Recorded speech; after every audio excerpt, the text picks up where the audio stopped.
നിർത്തണ വിജയന്റെ പേര തരാളെ പൈസ ചോദിച്ചാ എവിടെ താത്ത ഇതാണല്ലേ വിജയന്റെ വീട്? ഞാൻ ചോദിക്കാം.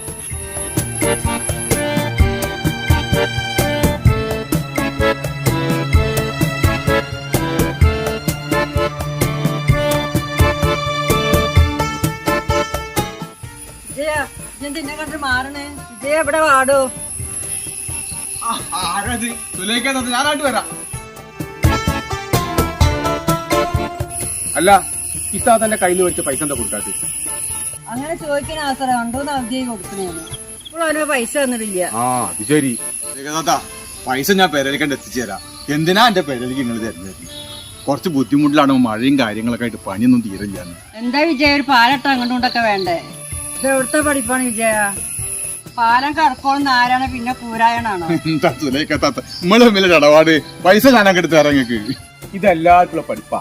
ഒരു സഹായം ചെയ്തു കൊടുത്താ പിന്നെ ആളെ കാണൂല. എന്നെ പറ്റി അങ്ങനെ ഒന്നും പറയലിന്റെ പൊന്നാരൻ അത്രേ. സുലേഖത്താത്തന്റെ അടുത്ത് അനവധി തവണ ഞാൻ പൈസ കടം വാങ്ങിയിട്ടുണ്ട്. അതൊക്കെ തിരിച്ചു തന്നില്ല സുലേഖത്താത്ത നിങ്ങൾക്ക്? അതൊക്കെ ശരിയാണ്. ഇതെപ്പ തരൂ? ഈ മാസം 26-ാം തീയതി ശനിയാഴ്ച എന്നൊരു ദിവസം ഉണ്ടെങ്കിൽ നിങ്ങളെ പൈസ ഞാൻ തരൂ. അങ്ങനെ ആയിക്കോട്ടെ. എന്നാ വിജയേട്ടാ ഞങ്ങളിപ്പോ അങ്ങോട്ടാ വരേണ്ടത്? നിങ്ങളൊരു കാര്യം ചെയ്യും സുലേഖത്താത്ത.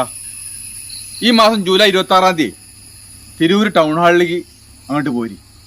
അന്നാണ് നമ്മളെ KP കുട്ടി വാക്കാടിന്റെ പേരില്ലാപ്പാലം എന്നുള്ള നാടകം ടൗൺ ഹാളിൽ നടക്കുന്നത്. ഞാൻ അവിടെ നാടകം കാണാണ്ടാവും. നമുക്ക് അവിടെ വെച്ച് കാണാം. സംഗതി നടക്കണം. ഞങ്ങൾ ഏതായാലും നാടകം കാണാണ്ടാവും. അല്ല സുലേഖ, വിജയ എന്താ പ്രശ്നം ഇവിടെ? അതൊന്നുമില്ല ജോസേ, ചില്ലറ പൈസ കടം കൊണ്ടാണ് ചോദിക്കാൻ വന്നത്. ജോസേട്ടാ നിങ്ങളെ നാടകത്തിന് പിരിവൊക്കെ എവിടെ എത്തി? നാടകം എവിടെ ആയില്ലേ? അതൊന്നും പറയണ്ട. രാവിലെ പോയതാ പിരിവിന്. പിരിവ് കഴിഞ്ഞതാ ഇപ്പൊ വരുന്ന വഴിയാ.